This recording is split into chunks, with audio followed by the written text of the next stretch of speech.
So, magandang araw. So, gagawa ako ng video. Para mas malakas audio, hindi ko na papakita yung mukha ko. So, gagawin ko is, ito, naka-headset na lang dito sa Redmi ko. So, gano'n na lang gagawin ko para mas malakas audio.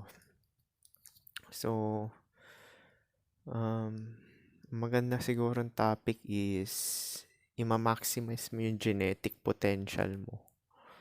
So, dapat mag-start ka na nito maaga pa lang. Kuwari na black pill ka na, malamang alam mo naman yan na looks ang importante. So, gagawin mo is, i-maximize mo yung genetic potential mo. Ano bang paraan? Yan, yung mewing. Sa pagre-research ko, wala na talagang ibang way para maging define yung jawline mo. Mama-maximize mo lang siya sa mewing. Yung contour tsaka yung forward projection lalabas dahil sa mewing. Tapos correctang posture. Tapos mas mama-maximize mo yung oxygen intake. So yung pumapasok na oxygen sa'yo, purong-puro kasi nga na-filter ng mga buhok mo sa ilong. So sa ilong ka na kasi humihinga nun, which is yun naman talaga yung normal. Kasi ang dami kasing mga tao na sa bibig humihinga eh. Or both, sa bibig tsaka sa ilong. Wala namang masama dun kaso hindi siya normal tsaka ideal. Ang pinaka-normal talaga is nose. So, pag nagme-mewing ka, syempre binablock mo yung passageway sa bibig. So, sa ilong ka hihinga tsaka kasi paano ba mag-mewing? Yun, lulunok ka ng ilang beses. Tapos kung saan nag-rest yung tongue mo, sa upper palate, or nga sa taas ng roof ng mouth mo, dun siya, yun yung mewing. Tapos ano pa ba? Stay active, um, mag-involve ka sa sports kung bata ka pa, teenager ka, yung mga basketball, ganyan. Kasi nakakatangkad din yan eh. Mama-maximize mo yung yung genetic potential mo pagka nag-sports ka, mga basketball ganyan. Kasi yung girlfriend ko, 5'3" yung nanay at tatay niya, pero yung pinakabunso, 15 years old, 5'9". So, ang matangkad pa sa akin. Oh, kasi nga, mahilig siya mag-basketball, so nai-stretch. Tapos yung papala, iwasan nyo na yung mga bread, ganyan, refined kasi puro GMO yan eh. So parang masama sa katawan din yan. Hanggat maaari pagka nagde-develop pa lang kayo mga teenager, i-prioritize niyo yung gatas. Basta yung mga unprocessed, yung mga nakikita nyo sa nature. So yung mga meat, ganyan, meat. So magfo-focus ka lang sa high protein intake. Hindi ko naman sinasabi na taasan mo na 100 gram yung protein mo. Ang ano lang kasi is yun nga, yung protein mo is nasa 30 per meal. So, kung wari, lumalaki ka, so 90 grams ng protein, okay na yun. Hindi mo naman kailangan ng 150, hindi ka naman bodybuilder. Tsaka mahal yung ganun. Mahal kasi yung source ng protein. Doon pa lang magkakaroon na kayo ng idea eh. Bakit mahal yung mga karne? Kasi yun yung magmamaximize talaga ng genetic potential mo. Yung muscles mo, magkakaroon ka ng muscles. Merong ibang mga matataba na na mukha silang malaman, pero yung muscles nun sa loob maliit. Kasi nga, puro carbs lang kinakain nun. So, yung taba na yun, na-develop na lang sa sa carbs na kinain. Kaya sila tumaba. Pero yung muscle nun, wala yun. Kaya nga, tawag dun sarcopenia. Tapos, ikaw rin naman magbe-benefit neto pagtanda eh. Yung iba sinasabi, cope yan, cope. Oo, sabihin mo ng cope. Sabihin mo ng kung ano sasabihin mo. Pero ito kasi, habang maaga mo pa ginagawa yung genetic potential na yan, i-maximize mo. Ikaw rin naman magre-reap niyan eh. Ikaw rin mag-aani niyan pag tumanda ka. Kasi pag tinuloy-tuloy mo yan hanggang pagtanda, sabihin na natin wala ka naging girlfriend or naging naging asawa, at least yung quality ng life medyo ano pa, masarap kasi sa pakiramdam yung gigising ka sa umaga na wala kang sakit-sakit sa tuhod. Tapos kung matumba ka man diyan, hindi mababali yung tadyang mo or yung hip mo. Tapos hindi ka rin magkaka-osteoporosis. So yan, habang maaga pa lang magbubuhat ka. Pero wag naman yung bodybuilder. Para ma-maintain mo lang yung muscle mo tsaka yung strength mo habang tumatanda ka. Kasi yung pagiging bodybuilder, yung papalaki masyado ng muscle, hindi siya attractive. Unang-una, hindi rin maganda yung fit ng damit. Maganda yung sakto lang talaga. Kasi kung super, super laki ng katawan mo dahil um, gym ka ng gym everyday, hindi na nakapagpahinga yung katawan mo. Tapos ang mangyayari niyan is, kuwari, 5'7" lang height mo. Tapos sa sobrang laki ng katawan mo, nagsusuot ka na ng large. So parang hindi na siya angkop dahil nga mahaba. Ang unang bagsak nun is mahaba na yung yung t-shirt, tsaka yung mga shirt mo, mahaba na yung manggas, tsaka yung sa baba. Kasi nga, nagpalaki ka ng katawan tapos hindi siya angkop sa height mo. So, kagaya ko, ano ba height ko? 5'7" and a half ako to 5'8". So, kasi na-correct ko, dati 5'7" ako. Na-correct ko na kasi yung yung parang scolio ko, parang ganun. So, parang hindi pa ako nakapagsukat uli Baka mga 5'7" and a half na ako or 5'8". Kasi na-straight ko na yung likod ko, yung posture. Kasi medyo kuba rin ako dati. So, yun yung sinasabi ko na Tapos, ang benefit pa nito, napansin ko, pagigising ako sa umaga, pwede nga ako tumayo agad yung wala nang unat-unat. Kasi wala nang masakit sa katawan mo Pag 3 times a week ka nagbubuhat, hindi naman buhat yung exercise na 20 minutes lang na ganun. Resistant exercise sa tawag doon. Dumbbells lang kailangan nyo. Yun lang talaga kailangan mo. Tapos, pangalawa nun is yung reproductive organ nyo. Alam ko may mga 20 pa lang dyan kasi na hindi na ganon tinitigasan. Ibig sabihin, yung penis nila hindi tayong-tayo pero nasa 20 pa lang sila. Kasi nga, sa mga kinakain yan, yung mga GMO, plastic, plus hindi pa nagbubuhat. Although bata ka pa naman, makakalusot ka ng ganun. Pero yun nga, nag-i-start na siya. Ang tawag doon erectile dysfunction. Kasi nga yung testosterone mo bumababa dahil sa mga GMO na kinakain mo. Tsaka mga estrogenic na kinakain mo. Na yung tubig nga, yung tap water, merong estrogen din yan Yun yung natuklasan ko Kaya mas maganda yung tubig mo talaga filtered. Wag yung pakulo lang kasi yung pakulo nandun pa rin yung estrogen So talagang bababa yung testosterone mo. Kasi nalaman ko to dahil dun sa mga porn, sa mga corn. Panoorin yung mag-search kayo sa hub ng mga Pilipino.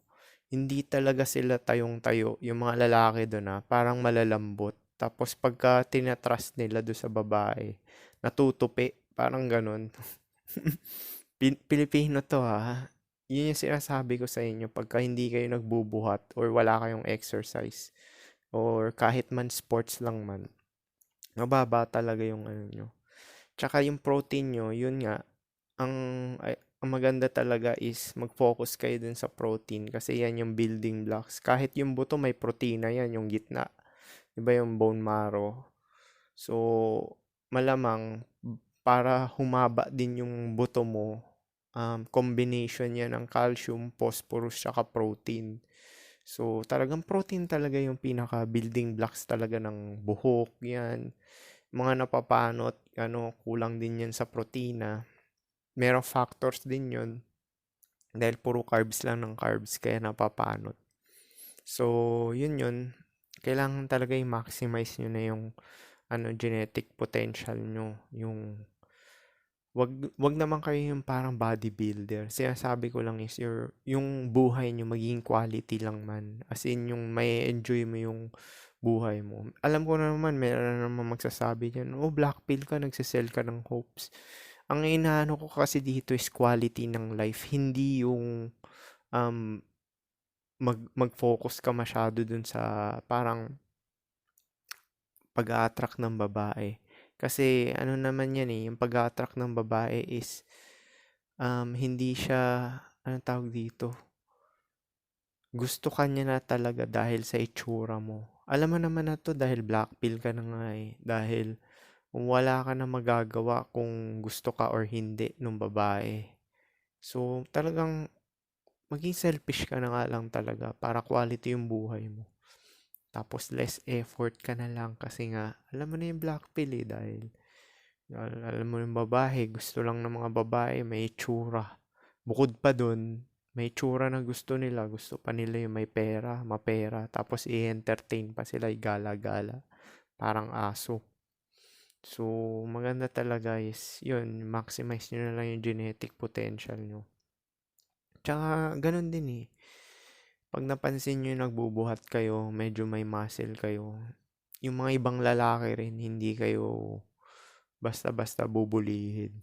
Although may factor din yung height. Siyempre, pag yung super tangkad mo, tapos nag-gym ka palalo, o di mas may advantage ka talaga sa karamihan lalaki. Tapos yung pakikitungo rin ng tao sa iyo, rerespetuhin ka. Kahit man hindi man din sa dating and relationship, yung relationship na lang sa kapwa mo na tao, sa trabaho, sa business mo, ganyan. Tapos pag pupunta ka sa munisipyo, magbabayad ka ng mga anong tawag dito. Basta yung mga transaction, ganyan. At least may advantage ka talaga dahil nga presentable ka. Ayun pa pala, meron ako nakita sa Facebook yung boyfriend ni Selena Gomez. Sub 5 yun. Tapos maliit, pandak. Siguro baka 5'6 lang yun. 5'5". Kasi sa western country, maliit na yan. Yung pag below ka sa 5'9", manlet ka na. So, yun. Siya, pinalabas siya sa parang red carpet. Kasi nga, mukhang homeless. So, biruhin mo, hindi rin siya nasalba kahit na super yaman niya. Benassi yata yun, Benny. Nakalimutan ko na pangalan ng lalaki na karelasyon ni Selena Gomez ngayon. Nababash din siya na bakit siya pumatol sa ganun. So, parang inaantay na lang natin yung oras. Time na lang talaga kung kailan magbe-break yun. Which is, sa Blackpill, nape-predict mo talaga. Nape-predict mo talaga. Yung kay Asian Pacboy nga lang eh.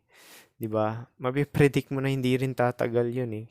Na, yung relasyon na ganun. Kasi nga, yung itsura talaga na mas nangingibabaw yung sa babae. Pagka ganun, syempre yung hypergamy niyan, kick in yan 24/7. Lalo na pagka ganun yung kapartner niya. Kaya nga yung mga lalaki, 'di ba, nagme-mate guard. Niiwasan kasi yung poaching. Dahil nga minsan itatopic ko yung poaching dito. Yung ibig sabihin ng poaching is yung mga babae na may karelasyon na naaagaw pa sa kanila. Kasi nga below sa looks yung mga kapartner nila tapos may pogi na nag-hit or may bukod sa pogi na may status pa, may papakinabangan. Hindi ko naman nilalahat to meron din kasi ibang babae na matalino yung nag-i-stemming, which is yung mga magaganda na matatalino, ang priority nila is yung yung average lang yung itsura, tapos may pera para pang security, tapos pang narcissism niya. Kasi mostly ng magaganda na babae is narcissist yan. Ang gusto lang talaga nila is sila yung above. So, above sila sa looks. Papatulan nila kaya napansin nyo to yung mga babaeng magaganda. Pinapatulan nila yung average. Average lang kasi nga gusto nila dormant, may dormat sila. Paano ko to nalaman? Kasi ako, ganun din yung sitwasyon ng lalaki. Kasi ako, lahat na naging ex ko or girlfriend ko is ako nangingibabaw. Nangingibabaw sa itsura. So, alam ko yung sitwasyon ng babae kung bakit siya nagsettle dun sa normie. Kung wari, Stacy yung babae, gaya ni Heart Evangelista. nagsettle siya kay Cheese Escudero. Dahil nga, dahil nga, mayaman yun. Tapos, in case magkaanak sila, um, yung lavish lifestyle niya. So, parang, ang mahal niya dun sa lalaki na yun is lifestyle. Hindi yung, hindi yung mukha ni Cheese. Ganun din si yung Barreto, yung kay Tony Boy. Ganun din yun eh. Obvious naman eh. Pati yung kay Chavit Singson din, ganun. Eh ngayon kasi, yun yung panahon ko millennial kasi yan eh. Sila Heart Evangelista. Tapos yung mga babae ni Chavit, mga millennial yan. Kaya sinasabi ko sa inyo yung tradition. Base yan sa survival eh. Yung traditional role. Base yan sa survival. Pero ngayon kasi social media age na eh. Mas naglilin towards na yung babae sa looks na talaga. Kasi nga may trabaho na sila. Pinangangalanda ka na nga nila yan eh, sa social media. Ang proof pa lang nito yung sa dating app pa lang eh. Mahirap makamatch eh. Lahat lang talaga. Kahit sa Pinas eh, ganyan. Nagtry rin ako sa Pilipinas eh. May makamatch ka onte, tapos di ka na re-replyan. So, yung emotional tampon, kakwentuhan sa gabi, pogi din yun. Di sila nag-entertain ng mga pangit. Ng mga So, yun nga, balik tayo dun sa ima-maximize mo yung genetic potential. Tsaka, yung gulay, huwag kayong bumili gano'n ng gulay at prutas. Kasi maraming pesticides yan eh. May nanotech yan. Yan yung magpapastunted ng growth mo. Kuwari, teenager ka, nanonood na ito, 21 ka. Kahit 21 ka hanggang 25, may chance na tumangkad ka ng 1 inch. 1 inch, sinasabi ko sa inyo. Basta itigil nyo na yung pagkakain ng prutas at gulay. Walang kwenta yan. I-ano nyo na lang yung nyo sa kanin tsaka yung ulam na karne. Tapos magbuhat kayo, mag-stretching, mag-exercise. Tapos yung pala yung ngipin nyo, alagaan nyo rin. Huwag kayong bumili ng magkakain ng mga matatamis para wag mabutas. At huwag kayong mabungi. So, yun. Yun yung mga dapat talaga i-maximize yung genetic potential nyo para sa pang-araw-araw na pamumuhay. Bonus factor na lang yung pag-attract ng babae kasi nga social media age na kasi ngayon eh. Sila na talaga namimili. Sure, gagawa ka ng paraan. Ikaw mag-hit. Unang message, ikaw kukuha ng messenger. The rest nun is sa kanila na. Kung may response. Kung wala, kaya nga sinasabi ko eh, chess match eh, ang ball lagi nasa babae. So, paano yun lang. Sana malakas tong audio marinig nyo. Peace.